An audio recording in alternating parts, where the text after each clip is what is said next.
across the UK and the world, online via your PC or smart device. This is LISW Radio, the voice of good shipping debate. Good to see you, Llewellyn. Good to see you, mate. I mean, there's a busy old day yesterday. You're looking in fine fettle, even though you're nearly 70. Thank you very much, Sean. I'm 68 next week. It was very kind of you to bring that one up. No, but how did you get on yesterday? It was a busy old day, wasn't it? It's a busy old day, and that old adage, bring sensible shoes, is very, very helpful. It's a busy old day yesterday, and we had a big conference about the energy transition yesterday. We had the bunker party last night, which was tremendously successful. Well over 400 people came to that, and I'm sure there's a couple of sore heads this morning. Yeah, but it's great seeing everybody there, you know, and again, a couple of really good events last night, Swedish Club event, reception at the Fishmongers Hall, Stream Marine again on the walkway of the Tower Bridge. It's always a good one, Stream Marine, and looking down from Tower Bridge through the glass floor is always very frightening. It's a bit of a treat. But we're, Tuesday here today, busy time. What are you looking forward to most today? What I'm really looking forward to is this global hub we have at County Hall, right opposite the Houses of Parliament, across Westminster Bridge, across from Big Ben. We have the global hub for the first time ever because we needed a place where the international people could feel there was a hub, a centre for them to come for London International Shipping Week, rather than sort of trying to find their way around London and not knowing exactly where all these famous buildings were. We have, I believe, 16 different countries presenting themselves today. Well, I'll give you a clue. It's people like Mawani Ports is representing Saudi Arabia, Port of Sohar representing Oman. We have the Acceleron representing Switzerland, DFDS representing, amongst others, Denmark. But the Chinese have a very big presence there. They'll be doing 2 seminars today. It's free to enter. It's everybody's welcome. We're expecting quite a few people there to come and see individual events going on there, and you can dip in and out. You can go to maybe one event from the Omanis, then you can go to another one for the Swiss, and but it's free cups of coffee and biscuits for everybody who turns up. And I think one of the key elements that's going on at the hub as well is the London Talks, and that was something that sort of born out of what we did a couple of years ago, very much in a video format, but this is in-person conversations, but lectures. We did it the first day yesterday, also at the hub as well.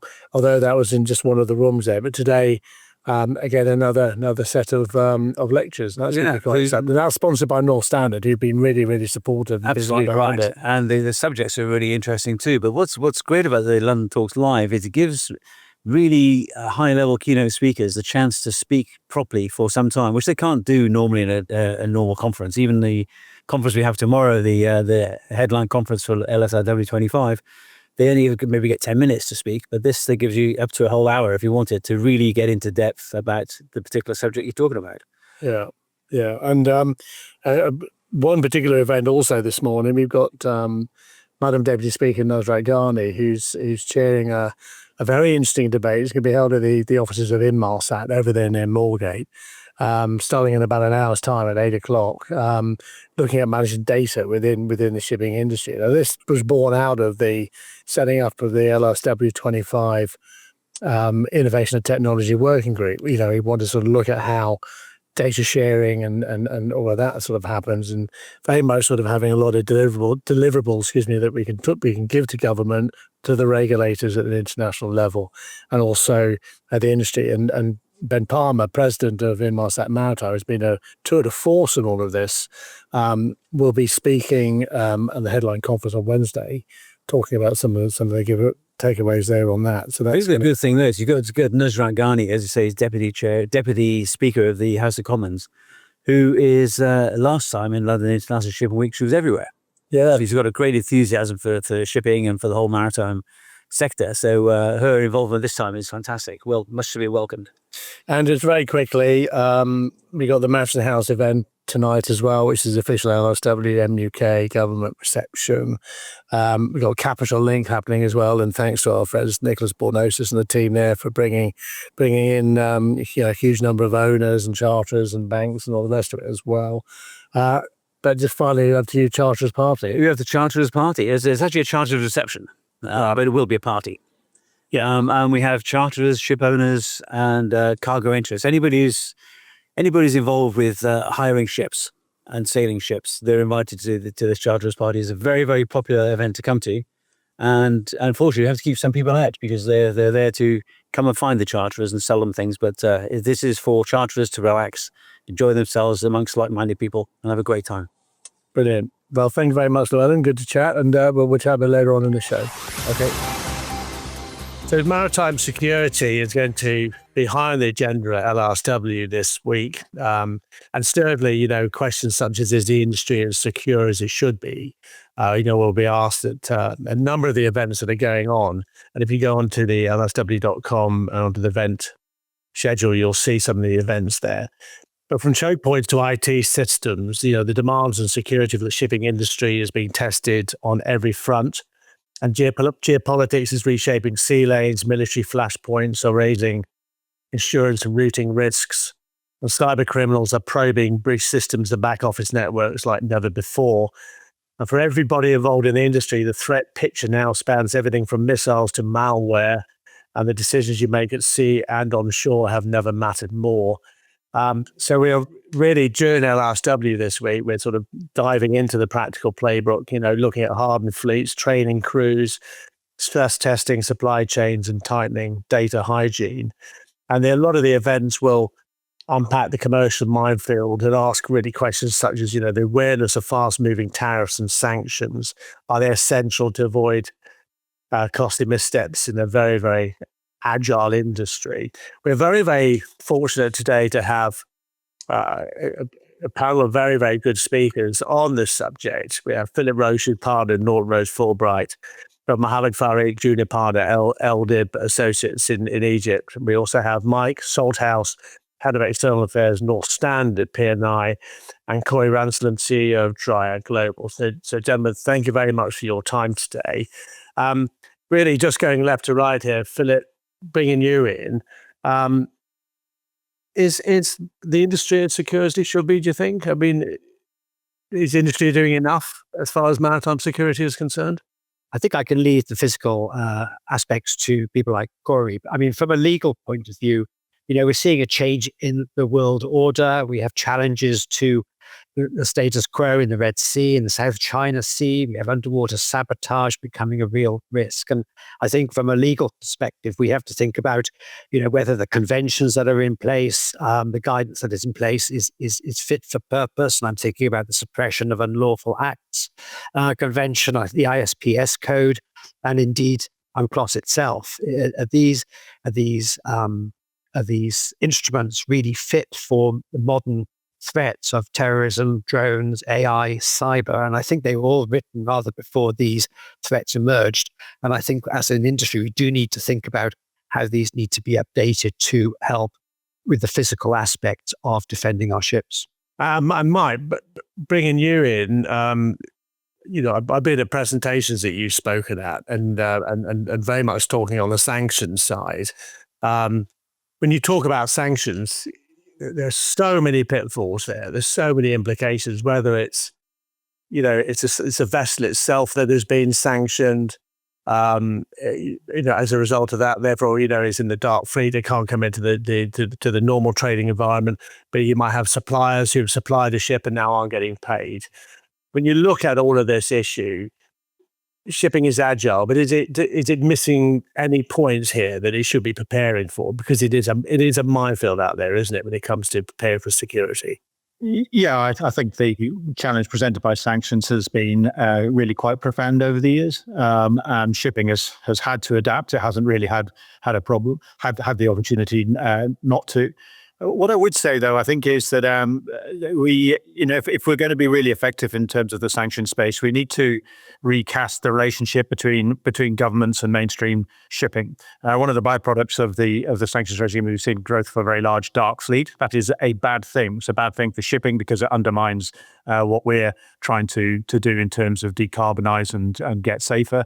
And it's a bad thing for government because that fleet is immunized against the impact of Western sanctions. So I think one thing I think our industry does need to do probably is address the fact that it needs to work in partnership with government in a way that it's never really done before. And I don't mean any particular government, I mean all sort of mainstream governments.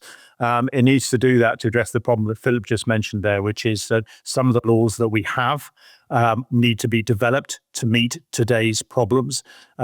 We in shipping love the IMO. It's a great organization, but some of those conventions need to be modernized to address real state needs. So the protection of subsea infrastructure being a very good example. And we need to go a lot faster because the people on the other side, the people who are exporting Russian oil or producing kinetic threats against vessels, are very quick and very agile and adapt to countermeasures very, very quickly. So we do need to find ways to speed up the way in which we respond and the way in which we work with government to address some of those threats. I mean, just touching on some of those points and coming back to Philip before I come on to Corey and Mohammed, the need to move very quickly is something that they're really, I think, is a concern in the industry because they're facing issues now, and they're having, bills not being paid, or they're having vessels detained, or whatever. Philip, from a legal perspective, what are your clients? What's the industry? What concerns are they telling you when it comes to this? Because shipping needs an element of certainty, doesn't it? I think so. And, we have seen, in the last, say, 10 years, that kind of certainty breaking down. And, I absolutely agree with Mike's comment that we need to move more quickly. But in many respects, that's going to be tougher at the IMO than it ever has been with the change in the way people are looking at this.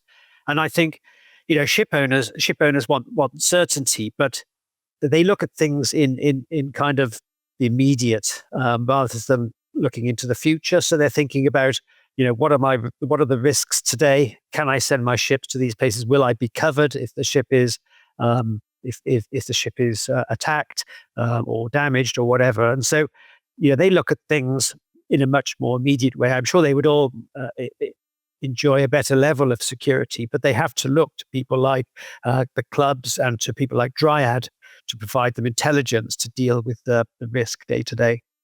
Okay, well, Corey, let me bring you in on this. And I think that the ability to have, or the necessity for good market intelligence is crucial, isn't it? Yeah, thanks.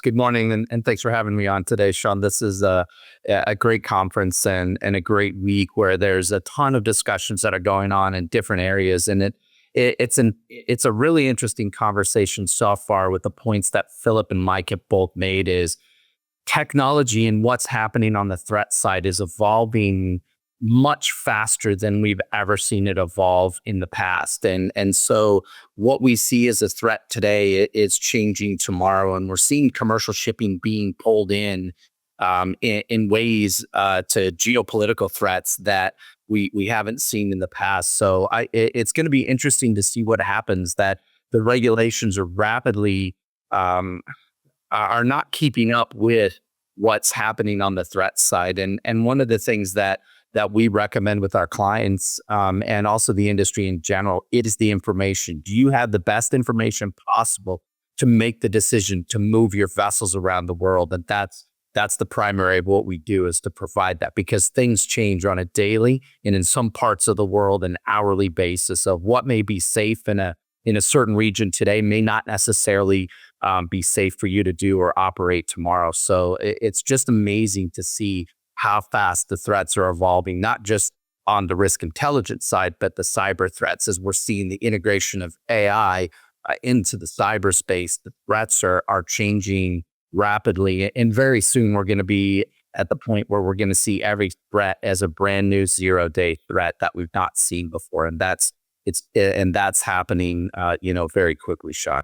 Okay, brilliant. Mohammed, can I bring you in and certainly with Elder Associates, you're over there in Egypt. You're right on the Red Sea, where we've had a lot of attacks on merchant vessels there, certainly on the entrance to the Red Sea with the Houthis. What's the sort of issues that we're across? Yeah. Hello, everyone. Thank you for having me. I'm excited to be in this conversation. It's my pleasure to be with you all. I agree with the point of view of Philip that from a legal perspective, we should be sure that all the international convention and all the laws and which govern the security and the safety will be applicable and enforced. That's the very important thing from a legal perspective, and surely we should amend our regulations to be developed to be in the same way. Should be collaborating with regional and international partners to be in the same way. This is my point of view. And maritime security and safety, there is a link between them, and this is the very important. This is very important for ensuring the protection, stability in the shipping industry. That's my point of view. And I know that there is problems in the Red Sea, and crossing the Suez Canal, I'm pretty sure that all the vessels will be secured. When enter in any Egyptian port, it will be secured. That's I'm pretty sure about that. Well, gentlemen, thank you very much indeed for your time today. As I said, there's a whole range of events going on throughout London International Shipping Week on the whole issue of security. I'm just going onto the website now, and I'm certainly probably about 15 or 20 events on there. But thank you very much indeed for your time today, and look forward to catching up with you during the week. That was a great debate on maritime security. It's also one of these issues which is, it never goes away. It's always very important, whether it raises its head off Somalia or Malacca Straits, or now, of course, in the Red Sea with the Houthi rebels. Lots of issues, and I'm glad that the Royal Navy keeps us safe. Yeah, but also it's not just the military side; it's cybersecurity as well, and I think that's the key thing as well. And we've got a couple of events going on, I have done this week, that really focusing the attention on that. But it's, as you say, it's something that's it's always going to be at the top of people's list of priorities, isn't it? Just listen out and be safe. Yeah, I think so. And having the involvement of some of the navies, in LISW over the years has been something to be very proud of. And they're there to protect world trade, so it's something that we should all be very proud of. In a world where clear communication drives progress, we bridge voices, ideas, and opportunities with precision, trust, and clarity. Elaborate Communications, connecting horizons, where every word finds its destination. Visit elaboratecomms.com to find out more. LISW Radio with Sean Maloney and Llewellyn Banks-Hughes. The key themes of this year's LISW headline conference is the management of paradox in global shipping. And shipping is changing, what are the opportunities and challenges? And I think really when you look at shipping and what it's facing, whether it's geopolitics, whether it's decarbonisation, digitalisation, or the ongoing issue to do with seafarers and training and retaining and attracting in the workforce of the future, there's a lot happening there. But I'm delighted to have a very, very strong panel today. Very Bennell, who's Director General of Maritime Affairs, Fishing and Agriculture. We have Paul Dean, Partner and Global Head of Shipping at HFW. Paul, nice to see you. Russ Hubbard, who's Chief Commercial Officer at Veasan Nautical. And we have Angelica Kemenei, who is Head of Market, Climate and ESG Strategy at Optima Shipping. Angelica, let me start with you. Shipping is changing. There's no doubt about it. Some say a lot of opportunities, some say a lot of challenges. What are your thoughts? Well, good morning, first of all, and many thanks for having me here today. So if we shift your question to the paradox, it's actually that shipping always works in paradox, and where we have the backbone of trade and we move more than 80% of goods by the sea, we are also asked to decarbonize faster than any other sector while keeping costs low. So then you add geopolitics, shifting rules, and you realize that we never face one challenge at a time. It's about managing all of them together. So this is what I think. Okay, Eric, just bringing you in. I mean, one of the points there about, it's shipping is changing, but, shipping has got to be able to meet that change as well. from a sort of national perspective, what are your what's high up in your list of or your agenda really on your dashboard when it comes to helping shipping not only in France but also internationally meet the demands that it's going to be facing? Thank you, Sean. Good morning to everybody. Well, I guess we live a very exciting moment. I know that sometimes people tend to see the negative aspects of it, but we are facing a lot of issues. Some of them are digitalization, geopolitics, and we spoke about decarbonization. Our main issue, our main challenge right now is decarbonization. And if I want to highlight this subject, is because I believe that it will be key for the future. And it's, as you said, both a matter of opportunity and challenge. But I believe that the industry is in capacity to meet these challenges. And if I see what's happening now, the shift the shift to greener fuels and technologies represents an opportunity to lead the transitions and transition towards sustainability, of course, but also to respond to the global pressure to reduce greenhouse gas emissions. And this will improve environmental compliance, but also the image of shipping worldwide. And this can also open markets to innovative solutions. And I strongly believe that we will find also green financing and new solutions to meet this. Of course, we don't exactly know how things will happen during the next years. But if I can see what's happening now in Europe and worldwide, I can see that we begin to see the solutions and we begin to see how to tackle these different challenges. And we try to find firm focus policies to implement tax incentives to accompany and to foster innovation and decarbonization everywhere. So yes, we are on the right path, but we must accelerate. I mean, Eric, as a regulator, and you've got a lot of responsibilities there. And when it comes to decarbonisation, there's a lot of options out there. The one thing the industry says, the one thing that's certain about it all is the uncertainty of it all. And a lot of solutions, a lot of options that people are talking about as far as alternative fuels, or do we, carbon capture, fossil fuels are here to stay. Is it a little bit concerning from a regulator's point of view as to what route you take or what areas you focus in on? Because there's so much to think and consider, isn't there?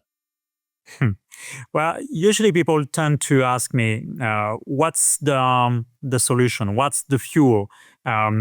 Which kind of solution should we take or should we opt for? As if the government was the one or the right person to reply to that. I don't believe that. I believe our role as regulator, as governments, is to pave the way. So we hold the primary responsibility for setting and enforcing maritime regulations, and so a common framework worldwide. It's the motto we have, all global rules for a global industry. So we need to provide visibility to the industry. So we need to find whatever incentive to accompany the industry, the companies to make the right choices. But we are not the ones who will find or we will say tomorrow it will be ethanol, it will be ammoniac or whatever other solution. So our role is clearly to orientate and to be alongside the companies, alongside the industry. So that means that we need also to provide a common framework. That's the reason why France defends the IMO net zero framework, expected to be adopted in IMO in October in London. And so we will fight also for this because we believe that we need this to provide the necessary visibility to the industry. And so this will also allow us to turn the paradox into progress. Usually you see regulatory framework as a burden, but we will make it like an opportunity, and we will provide also the calendar for the industry to adapt itself to these new settings.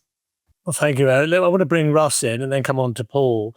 I mean, Russ, you're hearing the views here. There's a lot happening, but from your perspective, and you're dealing with a lot of owners and charterers and all of those side of it. I mean, is shipping agile enough to absorb change, whether it's quick or whether it's transitionary or whatever? Is it agile enough? What are your thoughts? Well, it's certainly a really different industry than it was even 5 years ago. And I think one of Eric's comments, paradox into progress, is really a good statement in the sense that when you think about the underpinnings of the shipping industry and how it grew up for so long of its history, there were proprietary pockets of knowledge, which were the source of competitive advantage. And in this day and age, in the era of data and information and innovation, collaboration becomes more critical. And so all of the ecosystem really has to come together. And it's an exciting time because that's a paradigm shift. And I think it's something that the industry is far better prepared for today than it was even just a handful of years ago. So I'm excited. I think it's a great time for the industry. You talk about collaboration, and indeed, I think there's an event on the Tuesday talking about data collaboration within the industry, and you've still got a very fragmented industry with early adopters, people who are companies that are driving forward, and then you've got the laggards, and then you've got other sectors who, my systems don't really talk to your systems and what have you. Is collaboration going to be taking its time there? Is this something that's going to be a sort of wish on our wish list rather than something that is going to happen overnight or certainly in the near future? It's a good question, and certainly there's a continuum, if you will. They're going to be leaders and they're going to be laggards. One of the things that I think we've been able to take away from the past few years, though, is that when there is legislation and governance that really helps drive folks, it accelerates the adoption of change. And so to the degree that we can continue to see that in the industry, I think it really forces the playing field to move. And it really forces all of the industry to adopt a minimum standard of behavior. Paul, let me bring you in finally. I mean, the one area that, is again influencing shipping a long way is geopolitics. You've got all of this going on. You've got changing trade lanes. You've got the situation in the Red Sea. You've got the Russia-Ukraine situation. You've got the Middle East situation. What are your thoughts? I mean, because on top of this, you've got the sanctions, you've got the tariffs coming in. And that must create a very, very difficult environment and a time for ship owners, charterers, because they can't sort of bank on something. They can't things are uncertain. What's the sort of challenges and what are the sort of things that you need to keep an eye on on this? Well, first of all, good morning, and thank you very much for inviting me to join this. I think it's a bit of serendipity, if I can begin with that, because this morning I'm a judge at the Captain's Table Maritime Pitch event, where we'll be listening to innovators pitch in relation to what they see is going to be important to shipping in the future.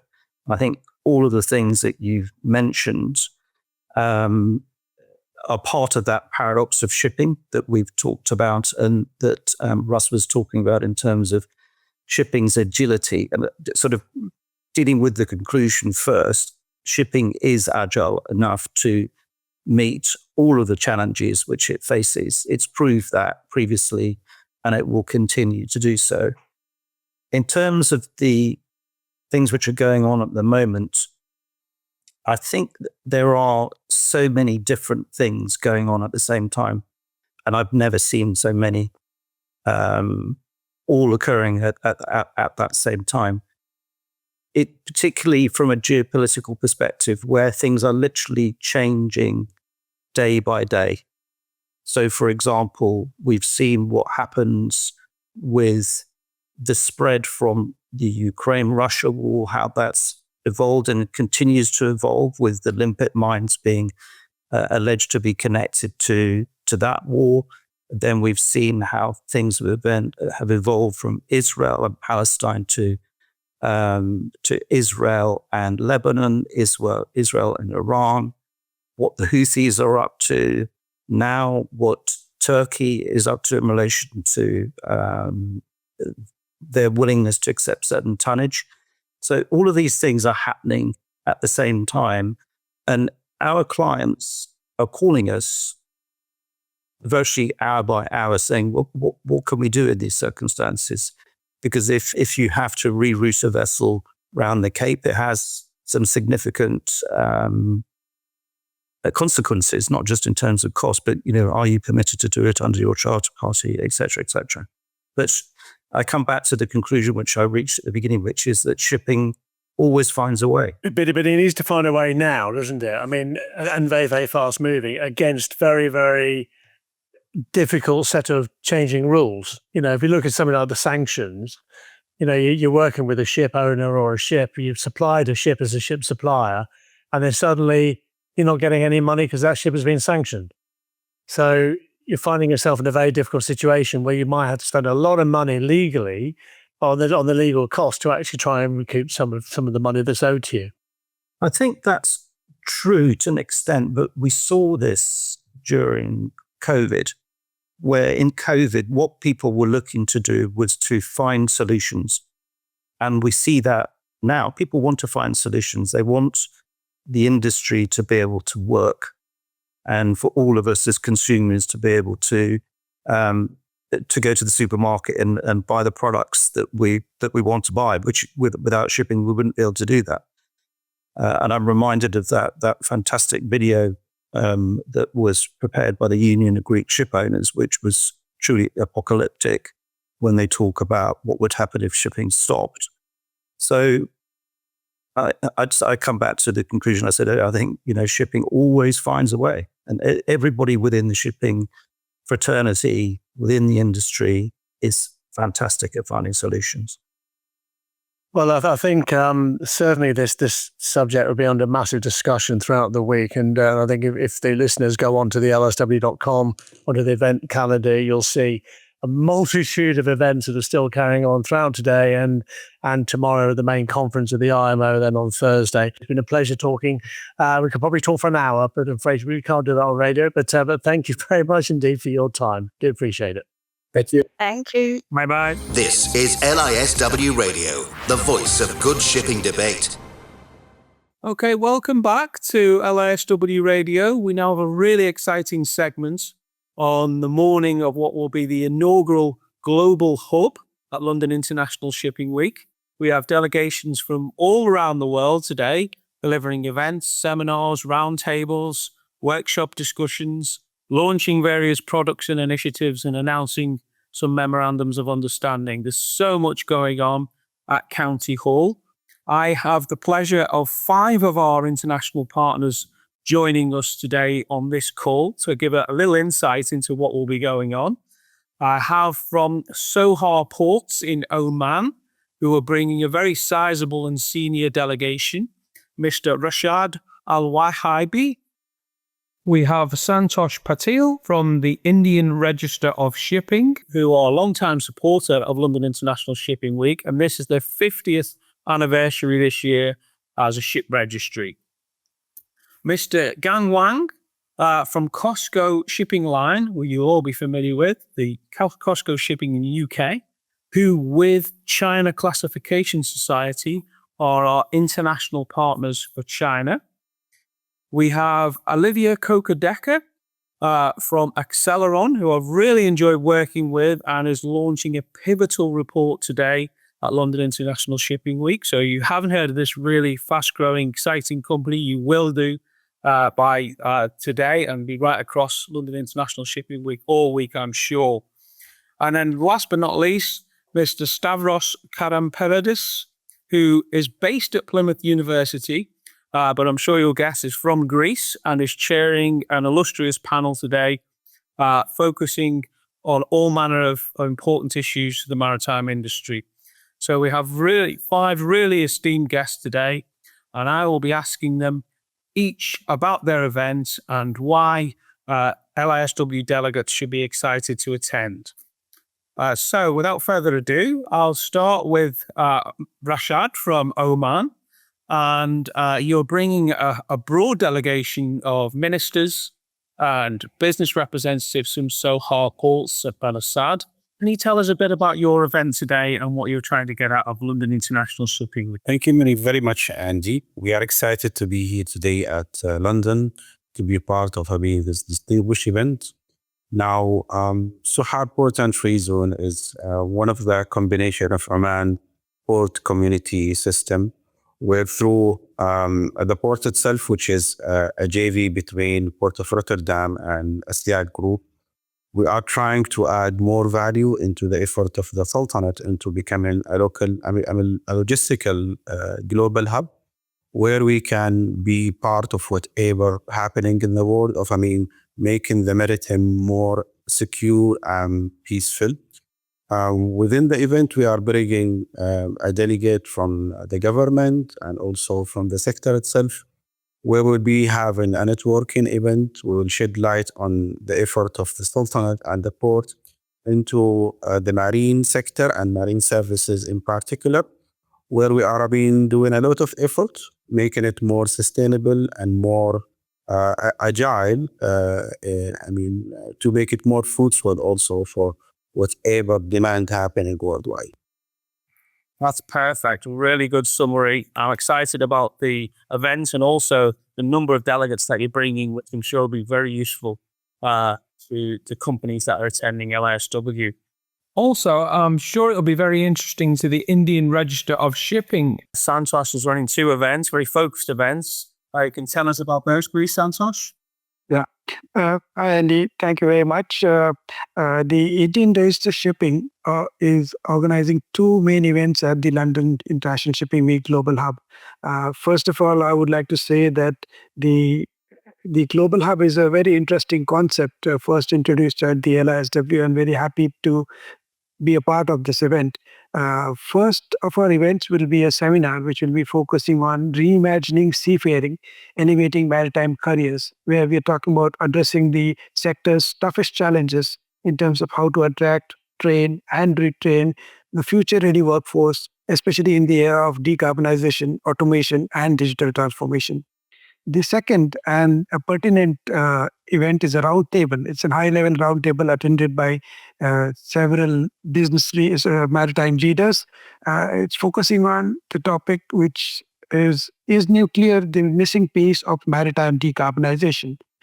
This is a bold conversation where we are exploring whether nuclear propulsion could be a game changer for achieving net zero in shipping. Several maritime leaders have already spoken in favor of nuclear propulsion. That could be a very, very interesting part of the nuclear of the maritime decarbonization, which we are all looking forward to. And nuclear becomes a very, very critical aspect of this journey of moving from fossil fuel to non-fossil fuels. Indeed. Indeed, Santosh. And I'm sure Olivia will concur because she's bringing some excellent technology and a report around this very subject. Olivia. Hi, Andy. Thanks for having me. Yeah, that's really interesting, Santosh. We're bringing a new report as well to London International Shipping Week, which will focus on the carbon neutral fuel challenge and breaking the deadlock. So what do I mean by breaking the deadlock? Well, we're a technology company that is basically targeting efficiency. So we're bringing efficiency now to lower emissions that will help us get to the IMO's 2030 target. And that efficiency will also help when we have these carbon neutral fuels with lower density that are more scarce, that cost a lot more in the future. We're working with engine designers and we're working with shipping companies, and across the value chain, all of these technology providers and shipping companies have been valiantly working over the past decade or more to bring ships onto the high seas that are capable of running on carbon neutral fuels. The ships are here. Where are the fuels? The fuels are missing. We built it. They didn't come, from Field of Dreams. The fuels are not here. So what is the challenge there?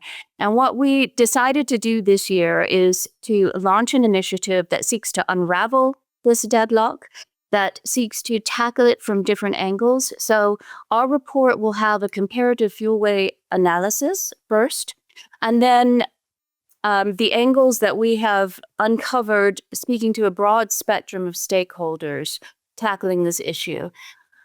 I did also ask, by the way, Llewellyn, what would cause somebody not to attend our session?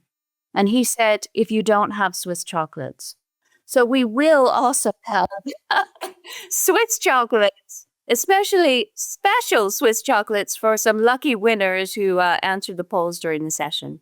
Oh, that's fantastic. Well, you won't be alone. There's wonderful gifts from all around the world. I think Oman and certainly Saudi Arabia as well will be furnishing us with a range of confectionery, which is beautiful. And it'll be hard to beat the Swiss chocolate. So I'm going to move on to China's representatives now. We have two with us. Certainly, Mr. Wang from Costco is going to talk to us. And I know decarbonisation has been at the heart of his thinking as well in promoting Costco's involvement, as well as China Classification Society, their partnership there. So, Mr. Wang. Thank you, Andy. It's a pleasure to join you during London International Shipping Week 2025. As the world's leading shipping company, this is the first time Costco Shipping to host an official event at LISW, and we are honored to do so in partnership with China Classification Society. Costco Shipping delegation will be led by President Mr. Zhu, who is the president of Costco Shipping Group headquarters. Our event, Green and Smart Solutions for a Safe, Sustainable and Efficient Shipping Industry, is being held today at the Global Hub, and it represents an important step in our shared commitment to advancing the future of maritime. At the Costco Shipping UK, we believe that the future of shipping lies in meaningful and strategic collaboration, underpinned by shared innovation. As a sponsor, Costco sponsoring LISW25 as an international partners reflects our ongoing commitment to shipping a maritime industry that is not only greener and smarter, but also more inclusive and forward-looking. We warmly invite LISW delegates and guests to join us, not just to listen, but to engage, exchange ideas, explore smart and sustainable solutions, and help shape the future of global shipping together. Thank you. Thank you, Mr. Wang. And before I invite Jean to add to this, because I know it's a genuine partnership with China Classification Society, I will add that it's been very well subscribed, this event. There's a lot of interest. There's a big delegation from China, but a lot of interest from the UK. And great to have you on as well, Ying. And how are the plans shaping up for today? Hi, good morning, or maybe good afternoon, Andy, and good day to all. Thank you for your introduction, and thank Mr. Wang Gang from Costco Shipping for starting with the introduction. I think I share most of Wang Gang's point. As Mr. Wang mentioned, this is the first time also for China Classification Society as one of the international partners to get engaged in a London International Shipping Week. We're very delighted and we are very excited. This is absolutely a global event at the Global Hub. So we are very happy to embrace this global platform to collaborate with all our global industrial partners to promote safety, sustainability, and technical innovation. We are all aware of the challenges, particularly decarbonization, digitalization. I think is challenging and also an opportunity to all of us. I think our participation will highlight our commitment to working with all our global partners to tackle these challenges in the maritime industry. So we will connect with the ship owners, operators, technical providers, and regulators, and so on to we work together to create a faster, smarter, and more sustainable shipping solutions. We're very much looking forward to it. That's fantastic. And I think that summed it up really well. There's so much opportunity for connection and collaboration across the issues of decarbonisation, technology, and of course, facilitating international trade. And I'm very confident that even the people on this call will be making solid connections and working together before the week is out. But before that, you'll all be busy now. You'll all be wanting to get off to County Hall to prep your events and to work with your fabulous teams to deliver something special for the delegates. So it just leaves it to me to thank you all from Oman, from India, from China, and representing Switzerland, Acceleron. I wish you the very best of luck today, and I look forward to working with you throughout the week. Thank you very much for your time. Take care. And so, continuing on the theme of the Global Hub, Andy Snell caught up with Jesper Christensen from DFDS, Stavros Karamparidis from Plymouth University, as well as Michael Walker from Stacks Engineering to find out more about their events there today. Welcome back, everybody, to London International Shipping Week Radio. And today, I'm looking to have 4 representatives representing the countries of Denmark, Greece, America, and Saudi Arabia. And Jesper Christensen is going to represent DFDS from Denmark. We have Stavros from, he's actually based in Plymouth University, but has done a fantastic job chairing a whole manner of companies in his native Greece. And then we have Michael Walker, who represents Stacks Engineering from the United States of America. We're just going to learn a little bit more about the events that are happening today, and some of the content, some of the speakers, and what's exciting about those. So let's kick off with Jesper, who is thankfully partnering with us as our ferry partner for London International Shipping Week. DFDS got a number of events. Jesper, do you want to tell us about the events that you have at the Global Hub today? Yeah, and thank you for inviting me in. So we have an event about the electrifying the short trade and also charting the course for the Green Corridor. We are very happy to put that together with the Concession General, NACCAR, Port of Dover, and the French International Register, where we will have a chance to discuss the electrification of the ferries that operates between Dover and France, and also the infrastructure that needs to come in place for this to happen, to be part of the Green Corridor, because that also requires further for the trucks. But at the moment, we are starting with the vessels to make sure that we, at some stage, will get to the full point of having a truly green corridor at 100% zero emission. That's brilliant. Not just the content, but as you say, there's a whole range of partners from across sectors collaborating to deliver this event. From a bank to an international register, yourselves. How did that come about? Well, we had for some time been looking into this project about electrifying the short strait on our vessels. Our vessels is sort of coming to end of life, and as part of the both 2030 and also our 2050 targets, we would have to come up with an alternative fuel for the vessels, and electricity has been looked at. That has brought us into contact with the Port of Dover and also Port of Calais and Port of Dunkirk, because the thing about the electrification is that it needs an infrastructure. So to get this done, we set up a partnership with them, and this has also brought in Nat Powers, who has the capability of installing such infrastructure.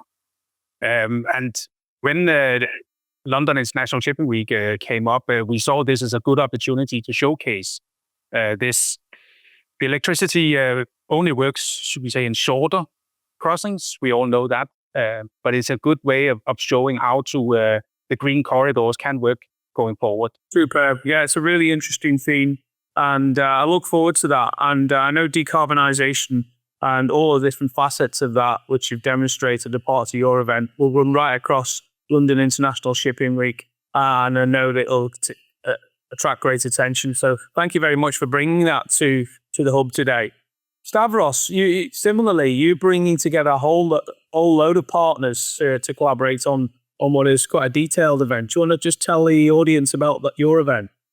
Thank you very much, Andy, for the invitation, and thank you very much for being here today. Greece is not only the leading shipping owning nation globally, as you know, but strategically positioned due to proximity to Middle East and East Europe. And those areas, as you may have seen, they are attracting a lot of global attention in terms of geopolitics. And we just had the discussion about green shipping corridors, all that kind of sustainable maritime transport agenda that's evolving is something very important. But at the same time, Greece is one of the pioneering nations in terms of green transition, as it ranks sixth among the EU states in terms of ETS emissions. So in our event, we're going to look holistically at the impact of geopolitics on sustainable maritime transport, which is a very hot topic. And the participants of the event, they will have the opportunity to get a full range of the Greek perspectives in terms of the theme that we're having.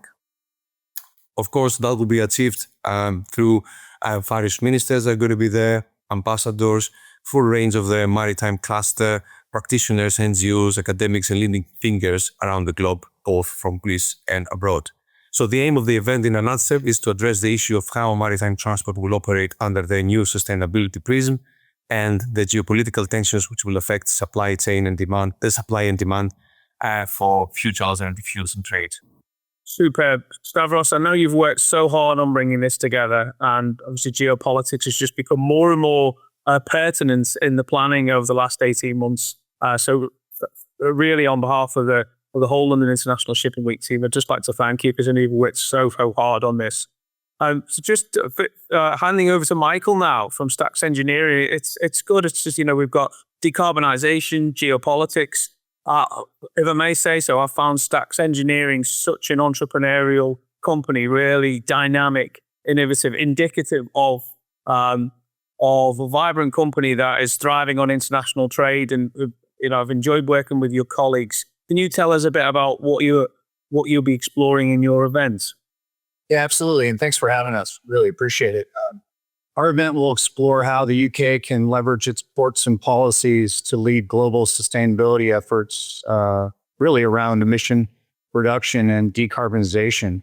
We take some of the lessons that we've learned in California with the at-berth emission reduction regulation and overlay that on what the possibilities are for the UK.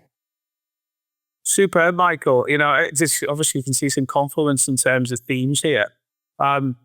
Again, how did the development of your event come about? Who inspired you, and which speakers are particularly going to stand out today? Well, we're really excited because we've seen a lot of initiative from the UK ports themselves on getting their arms around both pollutant mitigation, emission reduction, and also focus on what's the path forward for decarbonization. So we are fortunate to have Jake Story from Harwich Haven Authority as one of our panel members, and also Chris Hessler, who was a former advisor to the U.S. Senate Environmental Committee chair. So they'll give us a lot of really good insight into the current state, where we're going, what lays ahead, and some of the challenges that we're facing. Very much so. No, and thank you again for bringing this event to the hub. This is the first time we've done the hub. Listeners will now have had an overview of the majority of the events so far.